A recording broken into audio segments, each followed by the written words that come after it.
like being a teacher in a classroom? Yes. Very used to that. 1, 2, 3, eyes on me.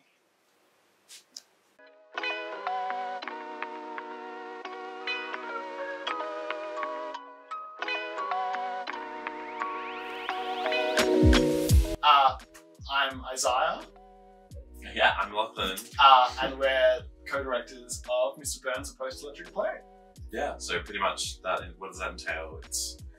It's wrangling the crew. You know, it's just getting everyone together, making sure we all work together. Yeah. We all have one coherent vision we're working towards, and just slaying. Yeah. It really is bringing everything together. We love this show, and we want to show people this show because it's amazing. And so it's, you know, the process has involved getting a cast and crew who are also, you know, in love with the show, and bringing their own creative visions together with ours to create something pretty wonderful. And it's a crazy show. It's Nuts balls. It's nuts balls. Yeah.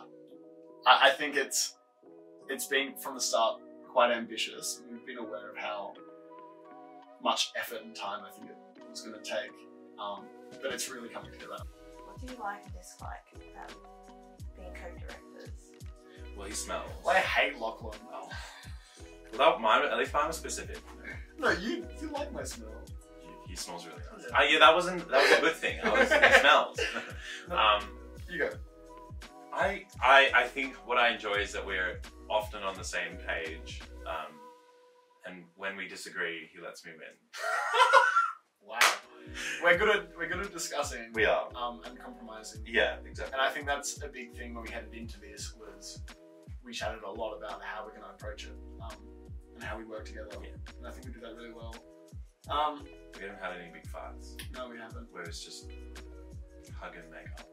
We went through quite a traditional process, but what we did try with this show is to reach out to a lot more groups than we would typically. Like we messaged pretty much most clubs and societies on campus to be like, would you be able to share audition notices and crew applications and this sort of thing? Because we really wanted to reach as diverse a community as possible.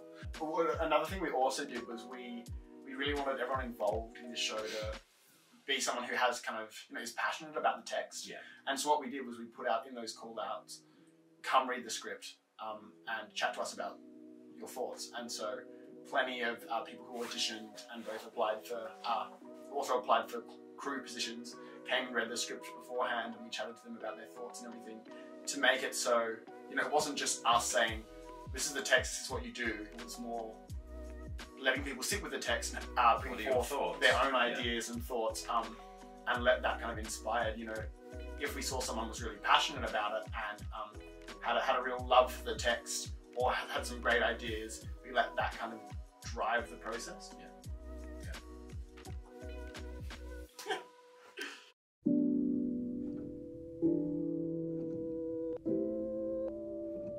My name is Paris Sharkey and I am one of the musical directors. What I do essentially is teach all of the cast, all of the vocal parts, and then also with my other co-director, run the band and ensemble. I think my favourite part about this production is, and it sounds really cheesy, but I think it's honestly the people, like the environment that has been created. And I love the social aspect of being in this production.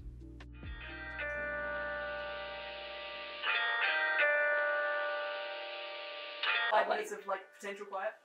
That means you. That means you. That means you. Yeah. I've been yelling at this man for like 6 months now. He's used to it. Yeah.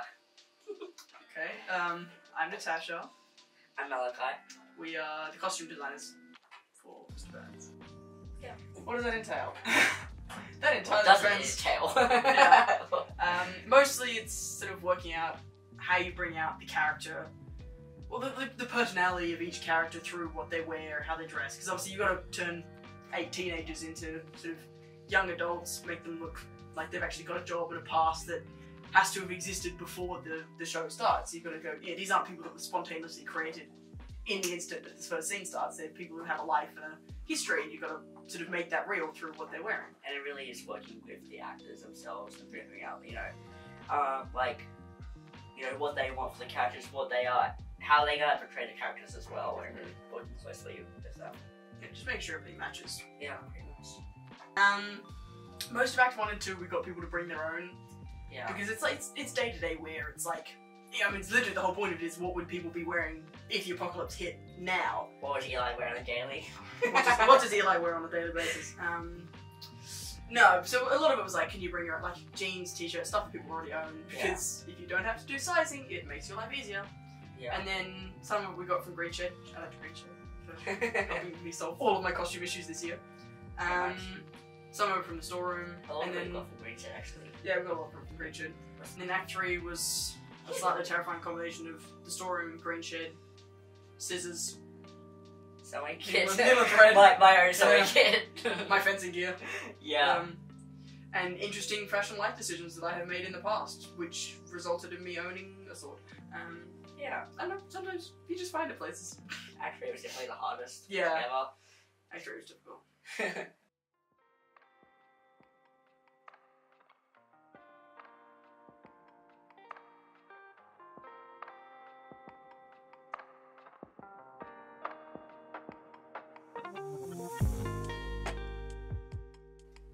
Hi, I'm Cardia Curtin. I'm the assistant set designer for the Mr. Burns production. This involves a whole bunch of things. It involves the actual structural part of the set, so what's going on in the backdrop, but it also encompasses props as well. This show is a really cool, I guess, like Simpsons dystopia sort of vibe. I like to call it disco dystopia. That's what I've been going with. So yeah, trying to create that atmosphere in a black box theatre with what we have to bring the world to life, I guess.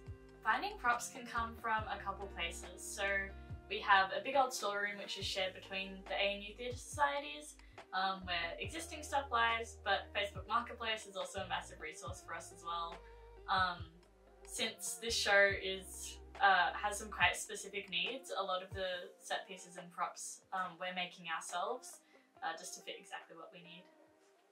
Now is a good example because I can't really see it, but I have wood glue all over my hands, so I'm a bit sticky.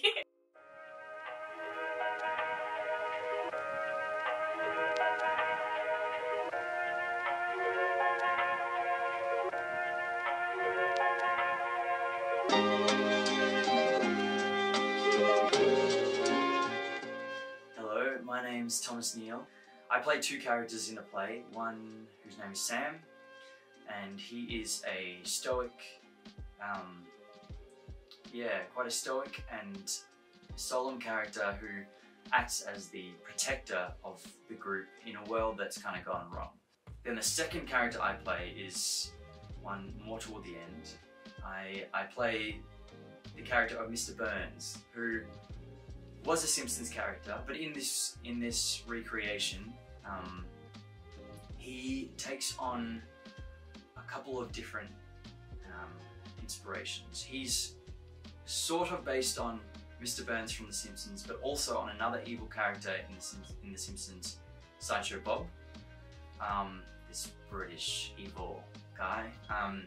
And then he's also supposed to personify the havoc that has been wreaked by the nuclear waste. So the play happens over maybe 80 years, and we kind of get this progression of storytelling, the ways that people go about telling stories and how it evolves over time, what influences it, perhaps even what is misremembered and what is misrepresented in later versions of a story. And yeah, that's my favourite.